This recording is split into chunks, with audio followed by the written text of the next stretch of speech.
Ohio baseball has gone from the team that everybody in the Mid-American Conference wanted to play to the team that nobody in the league wants to play. And for good reason. It's been a turnaround season, the nation's biggest turnaround, from 11 wins last year to 32 wins this year. And for the first time, the Bobcats since 2003 have had north of 30 wins in a season. They ride into the Mid-American Conference tournament for the first time since 2012 with a lot of momentum as the 3 seed with a bullet, ready to take on 6-seeded Bowling Green on Wednesday morning here at All-Pro Freight Stadium in Avon. This team feels, much like the season, that they could beat anybody, and they could be the first team since 1997 to do the Diamond Dance as champions of the MAC tournament in the NCAA tournament. This is the best team we've had in a long time. Overall team. Everyone believes they have a shot.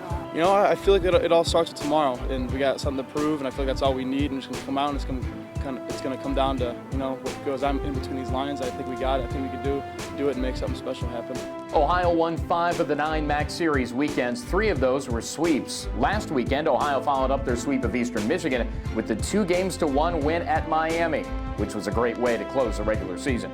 This year feels pretty good. We got a lot of confidence rolling in here. We've had a pretty good year, so yeah, it feels really good to be here. We've won 5 of our last 6 games, played really well the last 2 weekends, so I think we've got real good positive momentum and a good vibe going with our club right now. From a tone-setting standpoint, Game 1 is so important in a double elimination tournament. I feel like definitely the first game is probably the biggest one, and take it one pitch at a time, and if we get that win, then we're going to put ourselves in a pretty good spot to make a run at this thing. It's big to get the first one because if you get in that loser's bracket, you got to win 6 games to win the whole thing. So if you stay in the winner's bracket, I think we're set up.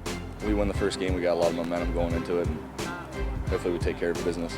You got to have a lot of depth to overcome a first-round loss in a double elimination tournament. So you got to sell out to win that first game. We will. We'll use all of our resources to get that game done, and hopefully we can get out and put ourselves in a position to do that.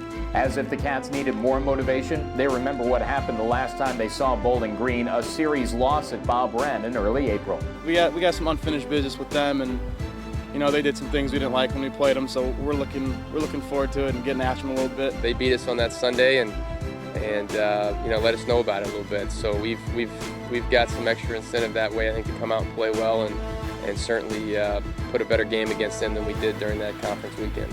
That was an uncharacteristically low-scoring series for a high-scoring offense. The Bobcats were outdone by the Falcons 22-11 in that series loss. Keep in mind, Ohio scored in double figures 11 times this year, and they roll into Avon with a lot of run-scoring momentum, outdoing Miami 32-18 this past weekend. All right, we've got you set. The 3-seed Ohio, the 6-seeded Bowling Green State Falcons will pop the top on coverage with biscuits and baseball at 9:20 on Wednesday morning, with the first pitch at 9:30 on AM 1340 WOUB, OhioBobcats.com, and WOUB.org. That's our coverage of the 2015 Mid-American Conference Baseball Tournament with the Bobcats in Avon. For Tanner Smith, I'm Russ Eisenstein. This is Bobcat TV.